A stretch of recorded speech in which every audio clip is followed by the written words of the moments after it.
Hello મિત્રો, good morning, જય શ્રી કૃષ્ણ. કેમ છો બધા? જય ગૌ માતા. જુઓ ભાઈ, આજે અમે પાછા વાડી આવ્યા છે. સવારના 11 વાગી જાય છે. કચ્છમાં તો એટલી બધી ગરમીની શરૂઆત થઈ ગઈ છે કે બપોરે તો ઘરની બહાર નીકળવાની આપણી બિલકુલ ઈચ્છા જ ન થાય. તો 10:30 હું આવ્યો છું. ગાયને છે ને ભરપૂર આપણે ચરો નાખી દેશું, પાણી પાઈ દેશું. પછી 3-4 વાગ્યા સુધી આપણી ઉપાધિ નહીં, એ પણ શાંતિથી ખાઈને બેસશે. પછી સાંજના ટમમાં આપણે પાછા આવશું અને ગાયની દોવાઈને એ બધું કરવાનું છે. તો હાલ સવારે હું એક રાઉન્ડ મારું છું. તો ગાયને આપણે થોડો રચકો નાખ્યો છે, પાણી પાયું છે, બાકી આમ બરાબર છે, બીજી કંઈ જરૂર નથી. ચલો હવે હું છે ને તમને મારી ગોપી બતાવું. ગોપી છે ને આજકાલ મોટી થઈ ગઈ છે, 2 મહિનાની છે, પણ તમને એમ લાગે કે એની ઉંમર મોટી છે, પણ હજુ કશું ખાતા નથી શીખી. નથી રચકો ખાતી કે નથી એક્સ્ટ્રા કંઈ પાણી પીધી. એનું કારણ એ છે કે એને સતત એટલું બધું દૂધ મળે છે કે દૂધ ઉપર જ એનું ચાલી જાય છે. એટલે શીખવાડીએ તો પણ શીખતી નથી. એટલે ભૂખી રાખવાનો આપણે કોન્સેપ્ટ નથી, અને દૂધ પાયા વગર તો આપણાથી હાલશે નહીં. જો હું તમને બતાવું, જો એની આગળ આપણે રચકો નાખ્યો છે ને તો પણ બિલકુલ નહીં ખાય, અને પાણી એ જો એને જરૂર હશે ને તો જ થોડું પીશે, બાકી રચકો ખાતી નથી. જો ગોપુના જોડે આવીને આપણને સીધો આપણી સાથે ગમત કરતી હોય તો આપણને મારવાનો જ પ્રયત્ન કરે, અને એવી મજા જ આવે. આપણને છે ને સીધા બેસવા જ નહીં દે, પણ બેસવા તો દે. એ મતલબ એ રીતે આપણી સાથે લાડ કરે છે. ગોપો જો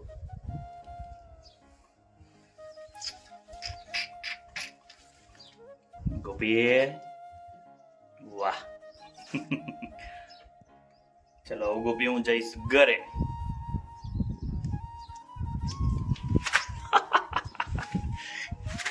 જો મને બેસવા ના દીધો.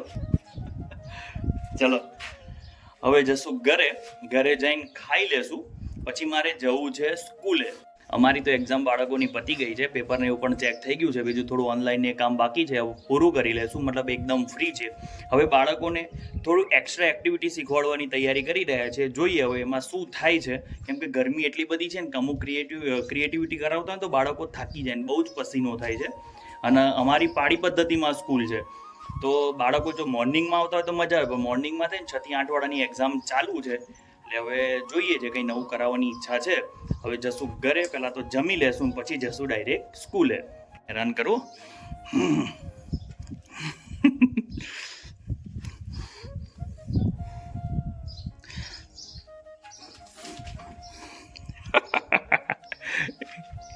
ગોપીને એમ લાગે કે મારો કોમ્પિટિટર છે.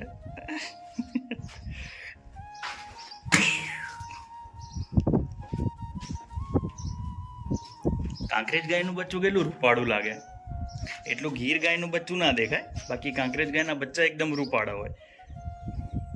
જો ભાઈ, બધા બાળકોનો એક જ પ્રશ્ન હોય કે કારેલાનું શાક નથી ખાવું. તો મારે પીવું છે ને, જો કારેલાનું શાક છે ને ખાઈ લેશે, દહીં અને રોટલી. કચોરી ખાવી છે બેટા? જો કચોરી ના પાવે છે, પણ કારેલાનું શાક છે ને ખાઈ લે. સાંજે શું બનાવવાનું પીવું તમને ખબર છે?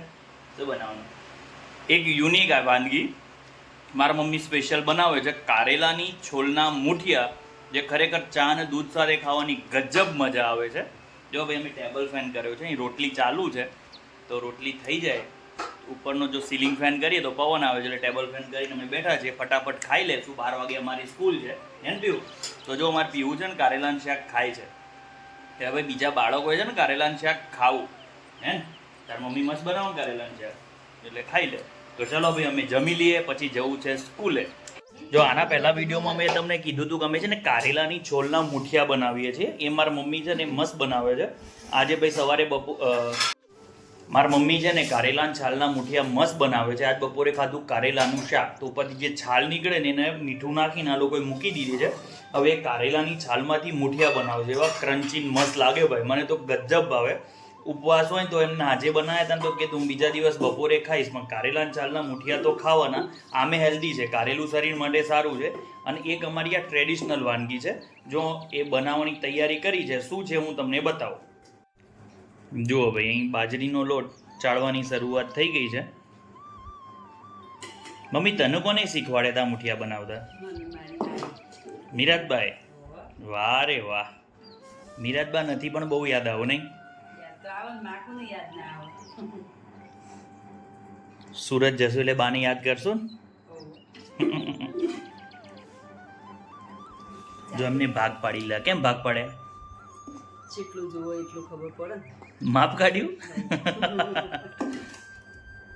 12 નહોતી અમને શીખવાડી હવે અમારા બહુ શીખવાડી વંશ પરંપરાગત સાચવો છે એમ ને? સાચવવી પડે સાચી વાત મીઠું નાખીએ છે. ચલો આવું શું આવશે એની અંદર? મીઠું સ્વાદ અનુસાર મીઠું ઉભાર બતાવજો. આદુ મરચું આદુ મરચાની પેસ્ટ છે, બધા ધાણા લીલા ધાણા ઝીણા સમારેલા છે, લાલ મરચું પાવડર, આ હળદર ઓકે. આટલી થોડી ખાંડ જો આજ બપોરે મેં કારેલાનું શાક કર્યું હતું તો કારેલાને છોલ્યા હતા એની છીણ છે એના મીઠું નાખ્યું હતું અને હવે એને ખાણીમાં થોડી ખાંડી લેવાની જેનાથી એને આપણે દબાવીએ ત્યારે રસ નીકળી જાય જેનાથી કડવાશ ઓછી લાગે. ઓકે બરાબર છે.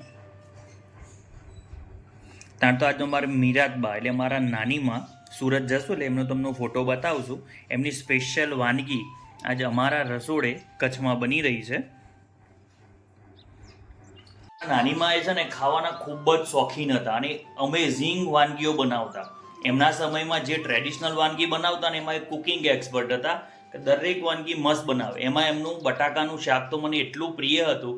બટાકાનું શાક હોય પછી અમે વેકેશનમાં જતા ને તો રોટલી અને પછી બજારમાંથી લાવેલો રસ ખાવાની જે મજા આવે. અત્યારે 32 પકવાન મૂક્યા હોય ને તો એમ થાય મારી નાનીમાં જેવું બનાવતી હતી એવું શાક તો નથી. જુઓ હવે આ લોટ મિક્સ કરીને બાંધી લેશું. હવે સારી રીતે આ લોટને મિક્સ કરી લેશું. ચલો એની અંદર થોડું તેલ ઉમેરી લેશું જેનાથી આપણા મુઠિયા પોચા થશે.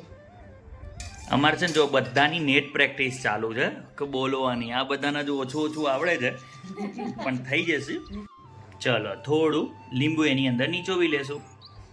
ઠળિયા કાઢજો પાછા કડવા લાગે. પાણી ઉમેરતા જવાનું છે અને એકદમ કડક લોટ બાંધતા જવાનું છે. જો ભાઈ આજે અમે વાનગી મારી નાની માની પસંદની બનાવીએ છીએ ને આ દુનિયામાં હાજર નથી પણ સૌથી વધુ એ જો કોઈને પ્રેમ કરતા હોય ને એક મારા મમ્મી અને મને ગજબ પ્રેમ કરતા. છેલ્લા શ્વાસ સુધી અમને યાદ કરતા હતા મમ્મી બા બીજું શું સારું બનાવતી. બધું બાતું સારું બનાવતી બધી પછી સુરત મારા ઘરે આવ્યા હોય ને તો મારા ભાઈ છે સ્પેશિયલ નાની ભીંડી લઈ આવે કે બા તું મને ભરેલી ભીંડી બનાવીને ખવડાવે. એવી ભીંડી હજુ આપણાથી નથી બનતી. મારી નાનીમાં એટલે સુરત જાઉં એટલે અચૂક હું તમને હું ફોટો બતાવીશ. મારા મમ્મીએ શું કોમેન્ટ કરી ખબર છે? બા જતી રહી પેલા હાથ કાપવાના રહી ગયા. મતલબ હાથ કાપી લીધા હોય તો મસ્ત મસ્ત વાનગી ખાવા મળે. તને મમ્મી યાદ આવે કે નહીં આવતી? મને તો યાદ આવે જ ને. મને ત્યારે એટલા બધા યાદ આવે ને કે મારા મામાના ઘેર છે ને એ ઓફ થઈ ગયા ને પછી જવાનું ઓછું કરી દીધું. પછી અમારા બીજા એક દુઃખી આત્માની તમને પરિચય કરાવું. જો આ દુઃખી આત્મા છે એમના એ મમ્મી છે ને કોરોનામાં કેન્સરથી ઓફ થઈ ગયા. એમને એમના મમ્મી બહુ યાદ આવે છે. હે રોતી ના પાછી હોય રોવા જ નહીં. જો રોઈ ગઈ એટલે યાદ આવો માણસ જતું રીતમાં આવું તે એમની પ્રિય કોઈ વાનગી ખાવાની ને એ દિવસે આપણે એમને યાદ કરવાના કે વાહ મારી મમ્મી આમ કરતી હતી. આમ જોતો આમ જોજો એના આંખમાં યાર આંસુ આવી ગયા. હમણાં જ એમની પુણ્યતિથિ ગઈ કાલ હતી ને યાદ એ રોજ એની મમ્મીને યાદ કરે છે. હાડું આ માણસ એકવાર જતું રહે ને પછી તો બહુ અઘરું થાય છે. જો આ સાસુ વહુની જોડી કેવી છે. આટલા વર્ષ ત્યાં કોઈ દિવસ આમ મા દીકરીની જેમ રહે છે કદી લડતા નથી. હે જો મારા સાસુમાન નામે કપિલા હતું અને મારા મમ્મી નામે કપિલા છે એટલે મેઘના તો છે ને મમ્મીએ કપિલા હતી અને મમ્મી જીએ કપિલા છે એટલે એને કઈ બહુ ફરક નહીં પડે નથી. આમ જો કે કઈ બોલ કે ફરક પાડવો નથી કેમ રોતા રોતા હશે કેવું લાગે? યાદ તો આવે એમાં રોવાનું. હાસ તો હું હાસતો રોઈએ તો માણસના આમ એને માણસનું દુઃખ થાય. આપણે રોવાનું ના હોય. એમના આત્માને મોક્ષ મળે એવી પ્રાર્થના કરવાની હોય. એકદમ કડક લોટ બંધાઈ ગયો છે. હવે એને આ રીતે બહુ નાની સાઈઝે નહીં અને બહુ મોટી સાઈઝે નહીં એમ મુઠિયા વાળી લેશું.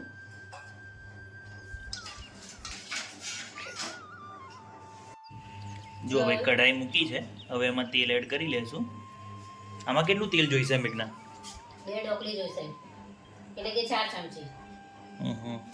આમાં થોડું તેલ વધુ જોઈશે કેમ કે આપણે એને ફ્રાય નથી કરવાના, ડાયરેક્ટ સેલો ફ્રાય કરવાના છીએ. હવે એમાં તલનો વઘાર કરી દઈશું આપણે. ફક્ત તલ જ ને? ફક્ત તલ જ. ઓકે.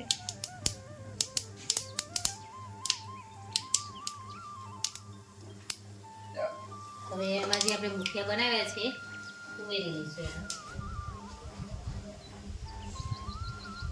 વધારે નાખવાના નથી, જેટલા તેલ સુધી સમાઈ શકે એટલા જ ઉમેરવાના છે, નહીંતર કાચા રહેશે મુઠિયા. પછી આને ફેરવ કરવા પડશે ને? અને 2 વાર ફેરવવાના, વધારે વાર નહીં.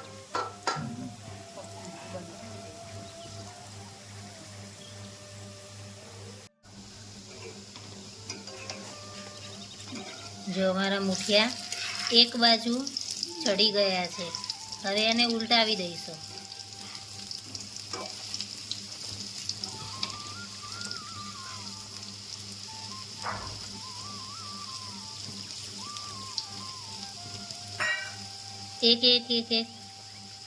એક પછી એક એમ કરતા ઉલટાવાના છે, જેનાથી બધા મુઠિયા ચડી જાય. અને બીજી સાઈડ સારી એવી ચડી છે. બીજુ બાજુ એ સારી રીતે ચડી ગયા છે. એકદમ ધીમા તાપે ચડાવવાના છે, જો તાપ ઉતાવળથી નહીં કરવાનો, નહીં તો અંદર કાચા રહેશે અને બહાર દાજી જશે. થઈ ગયા? થોડા થોડા ફેરવતા રહેવાનું છે. પીવું છે ને વગણ શીખવાડે સ્કેટિંગ શીખી ગઈ છે. મેં કોઈ દિવસ શીખવાડ્યું નથી, હાલે છે. એટલે બાળકને છે ને કંઈ લાઈન આપો ને તો એ જાતે જ શીખી જાય ને પીવું. કરતો જા શીખવાડે એ સ્કેટિંગ શીખી ગઈ. શું ભાવે? ચાલતે ફાવે? વાહ. જો અમારા મુઠિયા કમ્પ્લેટ ચડી ગયા છે. ચાલો જો બધા જ છે ને એકદમ ક્રન્ચી. જો ભાઈ અમારા મુઠિયા તૈયાર થઈ ગયા છે. પછી ચા પણ રેડી. અને આપણે ચા હંમેશા આ જ વાટકામાં પીએ છીએ. હું નાનો હતો ત્યારનો મારી પાસે આ વાટકો છે. એ વાટકામાં જ ચા પીવાની. કપ રકાબી આપણને ફાવશે જ નહીં. બહાર જઈએ તો કપ રકાબીમાં ચા પીવાનો, બાકી ઘેર હોય એટલે ઓલવેઝ આ કાંસાની તાહડી છે. કોણ લાવી? ખબર છે ને કોણ લાવી? એ નહીં પણ હું તો હા જો મારા દાદાની વસાયેલી તાહડી છે. હું જાણનો સમજતો થયો ને ત્યારનો આ તો હું જોઉં જ છું. આ તો મેં કીધું મારા માટે સ્પેશિયલ કોઈ લાવ્યું હોય વળી. આપણા માટે કોઈ કાંઈ સ્પેશિયલ લાવે એમ નથી. ચા વિના મને ચેન પડે નહીં. ઓકે, ચા થોડી વધારે છે, મને દૂધ ખપશે. અમારી ગીર ગાયનું દૂધ મિક્સ કરો. વાહ. ચા, દૂધ અને મુઠિયા છે ને ભાઈ. જો આવા મસ્ત બન્યા છે મુઠિયા. તો ઘરે એકવાર છે ને આજે ટ્રાય કરજો. કારેલાની છોલ ફેંકી ના દેતા. સવારમાં નાસ્તો કરીએ ને એના કરતાં મઠિયા અને ચા દૂધ પીધા હોય મજા જ પડી જાય, જલસો જ પડી જાય. જો વધશે ને તો હું સવારે ખાઈશ. વધારે બનાવ્યા છે? વધારે બનાવ્યા છે. હા તો સવારે હું ચા નાસ્તો કરીશ એટલે આપણે તો 2 ટાઈમ ખાવાના. ચલો હું ટેસ્ટ કરીને કહું કેવા બન્યા છે. એમ તો સારા જ હોય. અમારી વસ્તુ કોઈ દિવસ ફીકી બને જ નહીં, સારી જ બને. શું કહેવું મમ્મી? બરાબર. બસ મારી વાત ઉપર પાણી ફેરવી દીધું. વાત સાચી. સાચી ના કે અમને ટેસ્ટી જ ભાવે. ટેસ્ટી જ ભાવે. અને અમારી કયા સબ્જી અથવા કઈ વાનગીમાં કયો મસાલો જોઈશે ને એ બધું નક્કી જ હોય. ચલો હું ટેસ્ટ કરીને કહું.